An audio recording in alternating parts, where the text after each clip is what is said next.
are these people? Brings us to our next story, which is, what does that justice look like? Which we talk about frequently. So, speaking of direct action, Right. speaking of, We may not be able to do it, at least in the yay. form of striking. We actually, not to say we sat on this for a while, but we probably were planning to do it last week, but then we had this other story that we felt took priority, so we kind of pushed it to this week. So this is actually an interview. Where'd it go? There we go. Nice. So this is an interview from In These Times, where CM Lewis interviews labor researcher Kate Brofenheimer about a case, and we'll talk more about it. Well, actually, I'll read through it. Okay. But the implications that can have as far as unions and therefore striking, across the country. And given that we have a very conservative majority SCOTUS right now, it could be bad. So, so the interview, well, at least just to give context, go back. Yeah. Wait. Sorry, I was trying to do this for you.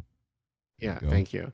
The Supreme Court heard oral arguments January 10th in Glacier Northwest Incorporated versus International Brotherhood of Teamsters Local Union number 174, a court case that labor advocates says threatens the right to strike.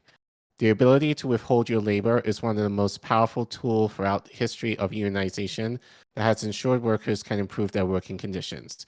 Teamsters General President Shaw M. O'Brien offered in a statement issued the same day. This right is now on trial at the Supreme Court, O'Brien said, calling on the court to affirm the rulings of lower courts. Noel J. Francisco, the Jones State attorney representing Glacier Northwest, did not respond to a request for comment.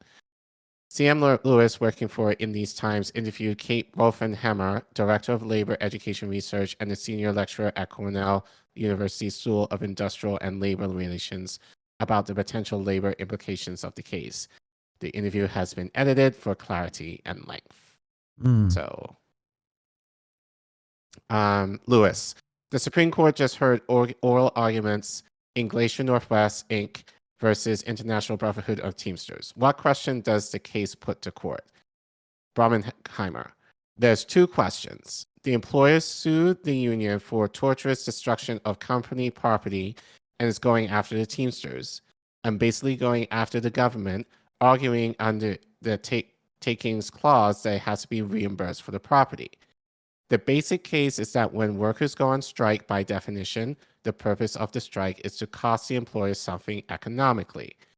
Our labor law balances employer rights and union rights. Employers can lock workers out, and unions can go on strike. When employers lock workers out, it hurts workers. And when unions go on strike, the idea is that it will hurt employers. If employers strike at any employer, if they don't do their work, most employers are going to lose some money. Glacier Northwest's argument is that cement workers going on strike caused some cement to harden when they walked off the job. Even though the workers left the trucks running in order to try to protect the cement, the company didn't get to the trucks in time to take care of it in time, and so the cement hardened.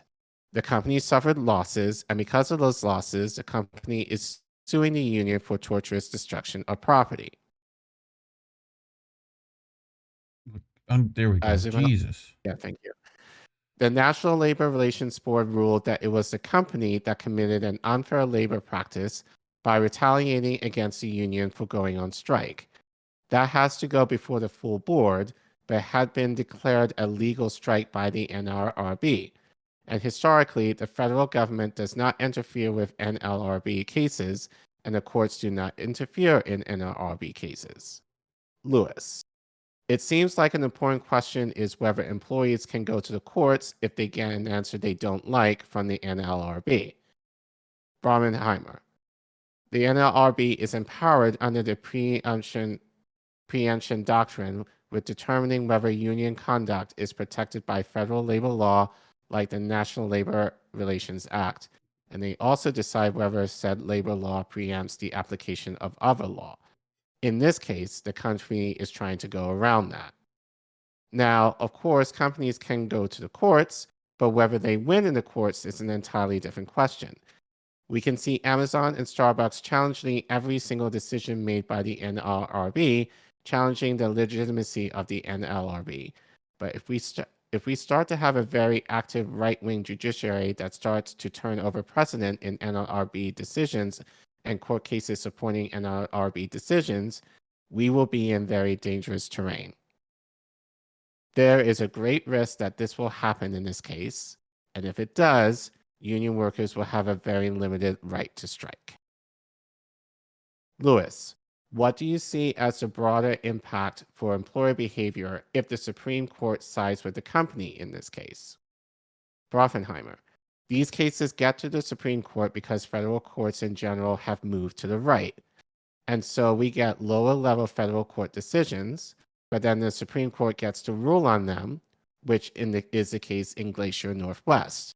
The court has recognized that only one exception to the preemption doctrine, allowing employers to go to state courts, and that is, and it's kind of strange, only for extreme cases that are so deeply rooted in local feeling and responsibility that in the absence of compelling congressional direction, we could not infer that Congress deprived the states of the power to act.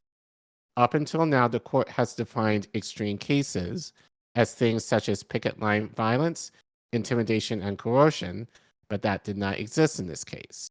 The court has never applied that if a strike costs the employer money, then the strike is not protected, which is what the Glacier Northwest is arguing. And if that became the law, you can see that if airline employees went on strike, that cost the airline money. Or imagine the UPS strike. If the UPS strike moves forward and it costs UPS money because packages aren't delivered. Some of the packages contain goods that cannot survive in the heat or the cold and are damaged. UPS could hold the Teamsters liable for that. Unions, because of the costs of these lawsuits and the possible liabilities, would then be afraid to go on strike, and the right to strike would be severely limited. Very true. I'll just stop there for a second. Any thoughts, Reef, so far? I mean, it's essentially like, essentially the NLRB is doing nothing to fight this. Right. And they're just kind of letting it happen, which we knew. Right. But, I mean, it's just kind of like, it's interesting that the Supreme Court is now getting involved with this, but essentially. This is the thing. It's not even so much the Supreme Court. It's more or less these lower level courts. So, yeah, like during Trump, they're pushing it up to the Supreme Court, essentially.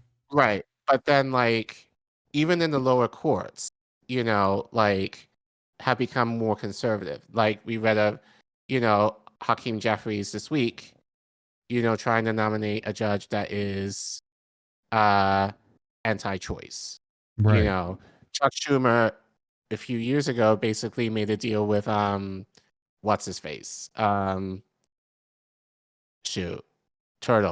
Mitch O'Connell. Mitch McConnell. To make a deal to fast track a lot of these federal judges in so that they can go. So it's essentially like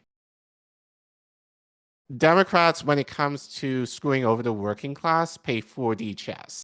Mm-hmm. But when it comes to like actual doing legislation that will help the working class, and they're just like, we can't do anything, like it's this excuse and that excuse, but to screw us over,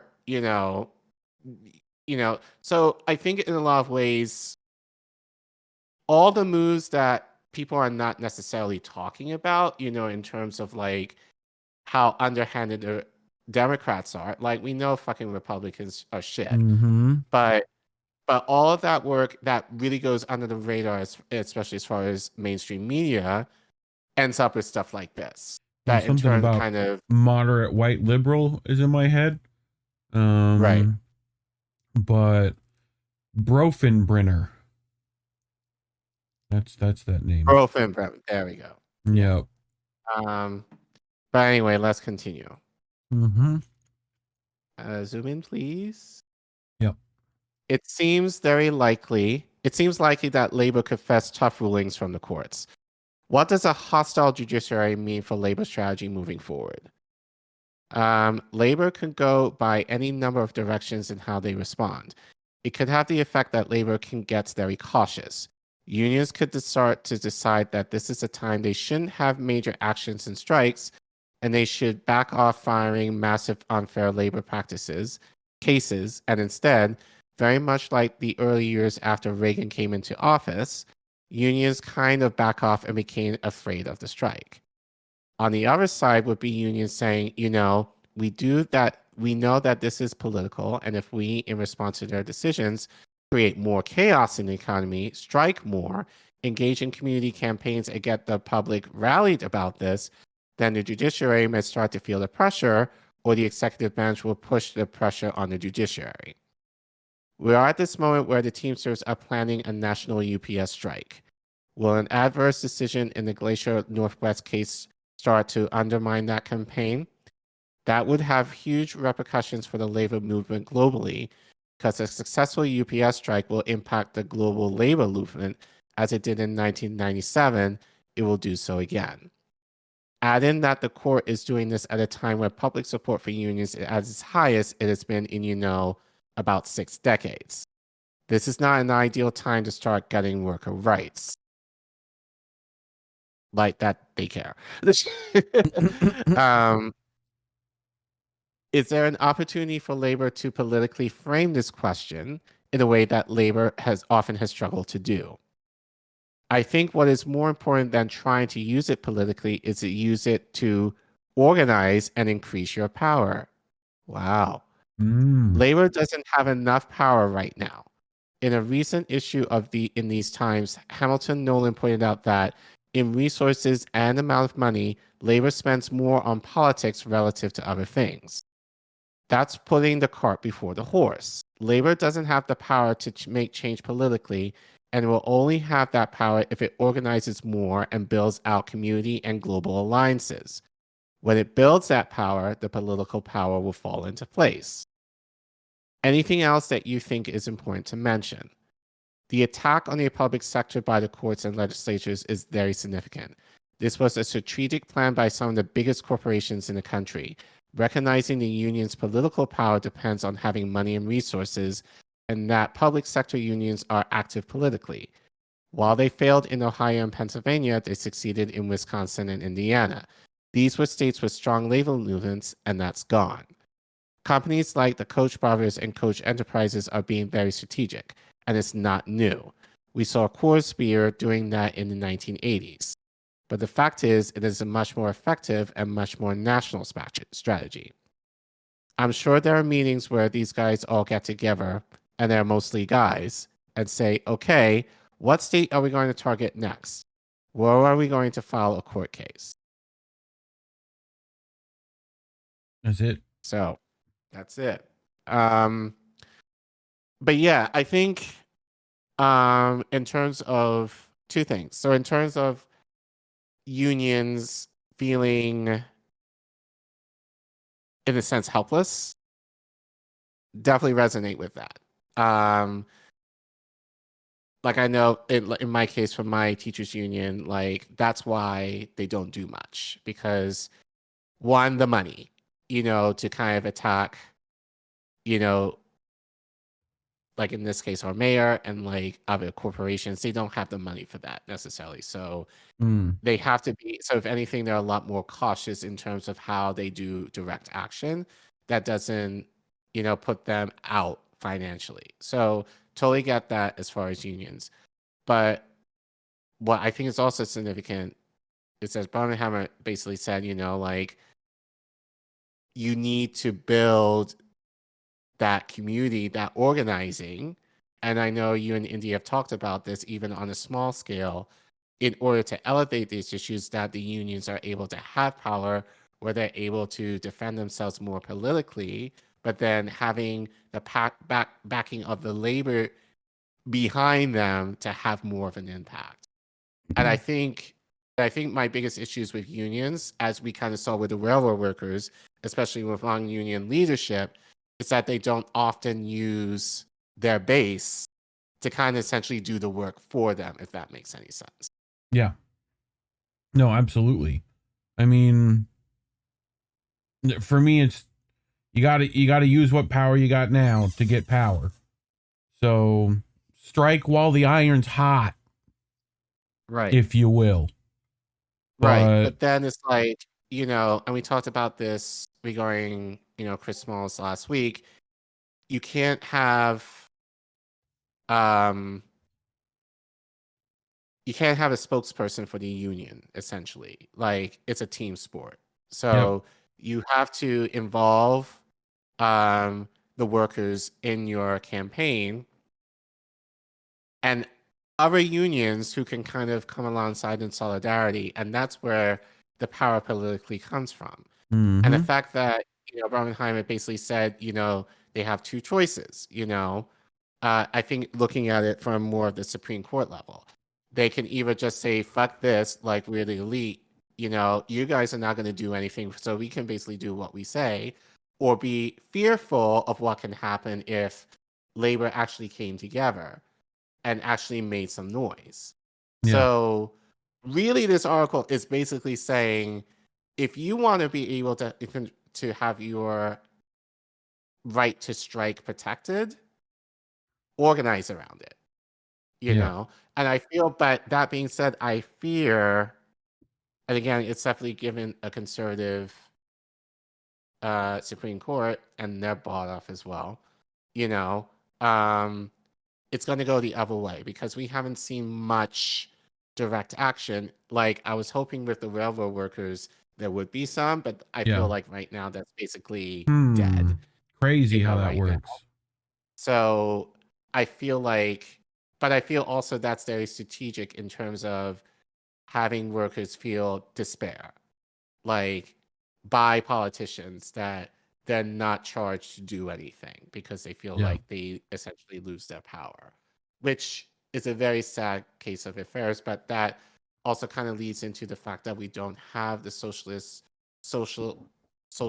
backups in terms of healthcare, in terms of unemployment, that in Europe, they're striking right now for many different reasons, and they are in solidarity with other industries right now because they do have those socialist systems that they're able to fall back on. Mm-hmm. We don't have that here, so we have a lot more to lose in terms of like how we're going to provide for our family, how can we continue to pay for our healthcare especially if we need, healthcare, essentially. Like all these things we have to kind of consider that, like employers use to kind of keep us in line, which sucks. But again, as I said, I fear that SCOTUS is going to go the way of the corporations versus the way of workers, except if something happens now. Which doesn't, not to be a pessimist, but doesn't offer much hope considering what's been happening over the last 2 months in particular. We're fucked. At least that's what. Yeah. Yeah. Thanks for seeing where we are. Yep.